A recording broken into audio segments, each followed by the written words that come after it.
Heart problems के अंदर बहुत तरह की प्रॉब्लम्स आती है, तो क्या क्या प्रॉब्लम्स हो सकती है?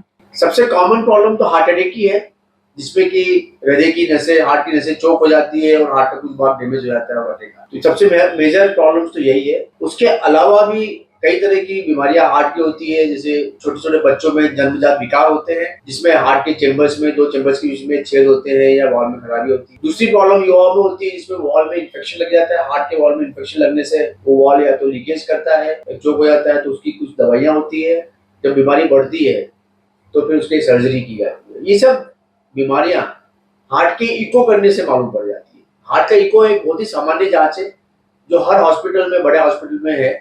और इको कराने से आपके हार्ट की पंपिंग के बारे में जानकारी मिलती है, हार्ट की मांसपेशी कितना काम कर रही है, अंदर कोई वॉल्स में कोई लीकेज या खराबी तो नहीं, सब जानकारी। सर, जैसे आपने बोला कि इको से हमको बहुत सारी बीमारियों के बारे में पता चल जाता है, तो क्या सर कुछ ऐसे एडवांस कुछ इस तरह के टेस्टिंग या ऐसा भी कुछ है जिससे आने वाले 5 सालों में हार्ट की प्रॉब्लम को अगर किसी इंसान में होने वाली है तो उसको जाना जा सके?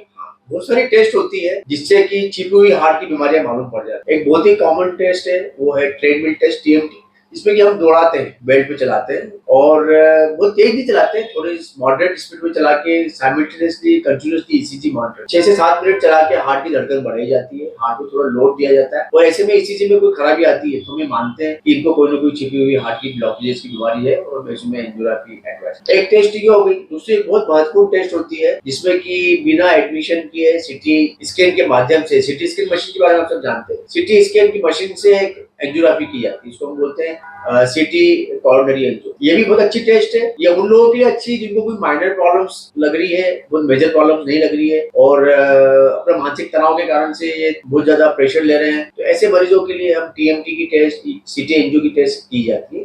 हालांकि टीएमटी सबको कराना चाहिए, 40 से 45 की उम्र के बाद हर किसी को अपनी टीएमटी कराना चाहिए, जिससे कि हमें छिपी हुई बीमारियों के बारे में जानकारी मिले। और ये टीएमटी हर 2 से 3 साल में रिपीट। सर, जो भारत है वो गांव का देश है और आज भी ऐसा है कि हर स्वास्थ्य सुविधाएं हर जगह उपलब्ध नहीं है। तो बहुत बार ऐसा होता है कि पेशेंट को आसपास के शहर में लाते लाते पेशेंट दम तोड़ देते हैं। तो अगर किसी को भी साइलेंट अटैक या इस तरह की कोई प्रॉब्लम आती है तो घर वालों को सबसे पहले क्या करना चाहिए? जब ऐसा लग रहा है कि मरीज को कोई हार्ट की प्रॉब्लम हुई है, तीव्र दर्द हो रहा है छाती में, पसीना आया, घबराहट हुई और इस तरह के सिम्टम लग रहे हैं, तो एक गोली आती है जो इमरजेंसी में देते हैं, जिसको बोलते हैं सॉर्बिट्रेट। 5 मिलीग्राम सॉर्बिट्रेट जीवान के नीचे चूसने की गोली है, वो शुरू दे दी जाए। एस्पिरिन की गोली हर जगह मिलती है, खून पतला करने की, एस्पिरिन 150 mg की दी जाए। ये 2 गोलियां देंगे तो काफी मरीजों को समय मिल जाएगा कि पास के हॉस्पिटल में रिफर होके वहां के इमीडिएटली